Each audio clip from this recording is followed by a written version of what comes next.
নমস্কাৰ অসমবাসীৰে স্বাগতম জনাইছোঁ আমাৰ নিউজ এডিটৰ চেনেলৰ অন্য এটা নতুন ভিডিঅ'লৈ।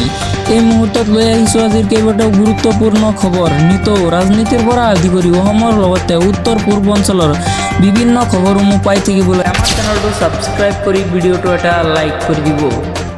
জনাবলৈ বিচাৰিছোঁ আজিৰ প্ৰথমটো গুৰুত্বপূৰ্ণ খবৰ। পয়গম্বৰক কঠোৰ মন্তব্য কৰিছিল হীৰেন হিন্দুৱে। অসমৰ জিলাই জিলাই হীৰেন হিন্দুৰ বিৰুদ্ধে এজাহাৰ দাখিল। হীৰেন হিন্দু অসমে পয়গম্বৰক লৈ কৰিছিল বিতৰ্কিত মন্তব্য। শিৱসাগৰত উজনি অসম থলুৱা মুছলিম পৰিষদে দাখিল কৰিলে এজাহাৰ। হজৰত মুহাম্মদৰ বিৰুদ্ধে অতি বিতৰ্কিত পোষ্ট কৰিছিল হীৰেন হিন্দুৱে। হিন্দু সমাজত হাতত অস্ত্ৰ তুলি ল'বলৈ উচটনি দিয়াৰো অভিযোগ। হীৰেন হিন্দু অসমৰ বিৰুদ্ধে শীঘ্ৰে আইনগত ব্যৱস্থা ল'বলৈ দাবী। 48 ঘণ্টাৰ ভিতৰত গ্ৰেপ্তাৰ কৰাৰ দাবী জনাবলৈ বিচাৰিছোঁ ইয়াৰ পৰৱৰ্তী খবৰ। মানৱ সমাজক লজ্জানত কৰা ঘটনা সংঘটিত কৰিলে পবিত্ৰ পাঠকে। 16 বছৰীয়া কুল হালিয়াকৰ সৈতে লম্পট বিনিহিয়াকৰ কুকাণ্ড। পবিত্ৰ পাঠকৰ কামনাৰ বলি হ'ল 16 বছৰীয়া কিশোৰী। চন্দ্ৰপুৰত সংঘটিত হৈছে এই জঘন্য কাণ্ড। অভিযুক্ত বিনিহিয়াকক গ্ৰেপ্তাৰ প্ৰাগজ্যোতিপুৰ আৰক্ষীৰ। জনাবলৈ বিচাৰিছোঁ ইয়াৰ পৰৱৰ্তী খবৰ।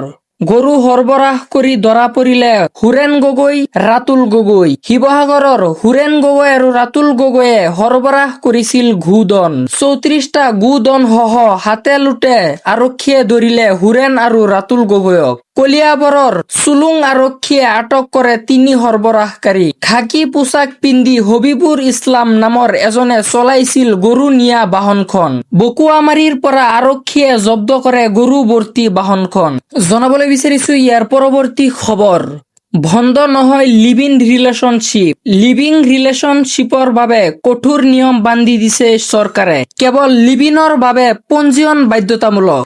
লিভিনত থাকিলে জনাব লাগিব উপপঞ্জীয়কক। উপপঞ্জীয়কে জনাব লাগিব আৰক্ষী থানাত। পঞ্জীয়নবিহীন লিভিন বেআইনী বুলি গণ্য কৰা হ'ব। লিভিনৰ বিচ্ছেদৰ বাবে দুয়োপক্ষৰ সন্মতি থাকিব লাগিব। অন্যথা বৰণ পোহণ দিব লাগিব যুৱতীগৰাকীক। বেআইনী লিভিনৰ বাবে 6 মাহৰ জেল। পঞ্জীয়নবিহীন লিভিনৰ বাবে 3 মাহৰ কাৰাদণ্ড। 3 মাহৰ কাৰাদণ্ডৰ লগতে 25,000 টকা জৰিমনা হ'বও পাৰে। লিভিন সম্পৰ্কত জন্ম হোৱা সন্তান বৈধ বিবেচিত হ'ব।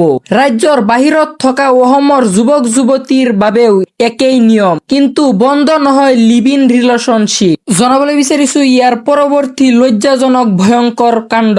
লিচু খাবলৈ যাওঁতে 2 ছাত্ৰীৰ সৈতে কুকাণ্ড লম্পট বৃদ্ধৰ। 2 ছাত্ৰীৰ চিঞৰ বাখৰত স্থানীয় লোকে কৰায়ত্ব কৰে লম্পট লাচিত বৰাক। লাচিত বৰাৰ প্ৰতিবেশী আছিল 2 ছাত্ৰী। চতিয়া আৰক্ষীয়ে গ্ৰেপ্তাৰ কৰি লৈ আনে লম্পট লাচিতক। চতিয়াৰ হুকাজান ৰবৰণী গাঁৱত সংঘটিত এই লজ্জাজনক ঘটনা।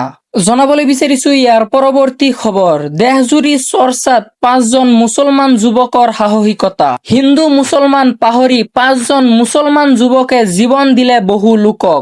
দিল্লীৰ মালব্য নগৰৰ অগ্নিকাণ্ডত 5 মুছলমান যুৱকৰ সাহসিকতা। আফজল, শ্বাহৰুখ, আনিছ, হানিফ আৰু ৱাছিমে দেখুৱালে সাহসিকতা। জুইৰ মাজতে হোটেলত আবদ্ধ লোকক সুকলমে উদ্ধাৰ কৰিলে যুৱক কেইজনে। অগ্নিকাণ্ডৰ মাজতে অট্টালিকাৰ পৰা উদ্ধাৰ কৰা হয় 40 জন লোকক। এই ঘটনাৰ পিছতেই প্ৰশংসা বুটলিছে মুছলমান যুৱক কেইজনে। নিজৰ জীৱনৰ কথা নাভাবি যুৱক কেইজনে উদ্ধাৰ কৰিলে বহু লোকৰ প্ৰাণ। বৰ্তমানলৈকে মালব্য নগৰৰ অগ্নিকাণ্ডত 21 জন লোকে হেৰুৱাইছে প্ৰাণ। জনাবলৈ বিচাৰিছোঁ ইয়াৰ পৰৱৰ্তী খবৰ। দেশৰ ৰাজধানী কঁপালে কক্ৰোচ জনতা পাৰ্টীয়ে। দিল্লীৰ যন্তৰ মন্তৰত তীব্ৰ প্ৰতিবাদ কক্ৰোচ জনতা পাৰ্টীৰ। শিক্ষামন্ত্ৰী ধৰ্মেন্দ্ৰ প্ৰধানৰ পদত্যাগৰ মূল দাবী কক্ৰোচ জনতা পাৰ্টী। শিক্ষা ব্যৱস্থাৰ ব্যৰ্থতাৰ অভিযোগেৰে সাব্যস্ত কৰিছে প্ৰতিবাদ। প্ৰতিবাদত অংশ লৈছে CJPৰ প্ৰতিষ্ঠাপক অভিজিত দীপকে। প্ৰতিবাদৰ বাবে যন্তৰ মন্তৰ প্ৰায় 200ৰো অধিক নিৰাপত্তাৰক্ষীৰ মোতায়ন। দেশৰ ৰাজধানী কঁপালে কক্ৰোচ জনতা পাৰ্টীয়ে। দিল্লীৰ যন্তৰ মন্তৰত তীব্ৰ প্ৰতিবাদ কক্ৰোচ জনতা পাৰ্টীৰ। শিক্ষামন্ত্ৰী ধৰ্মেন্দ্ৰ প্ৰধানৰ পদত্যাগৰ মূল দাবী কক্ৰোচ জনতা পাৰ্টীৰ। জনাবলৈ বিচাৰিছোঁ ইয়াৰ পৰৱৰ্তী খবৰ।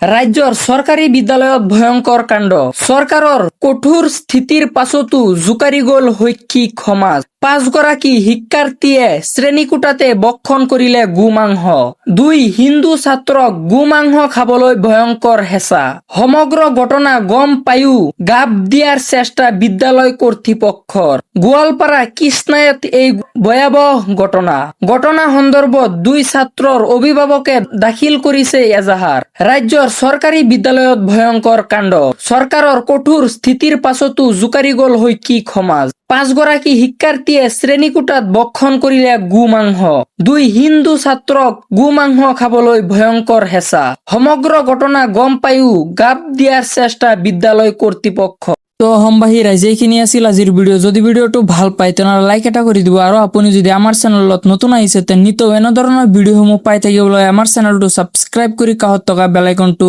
অন কৰি দিব ধন্যবাদ।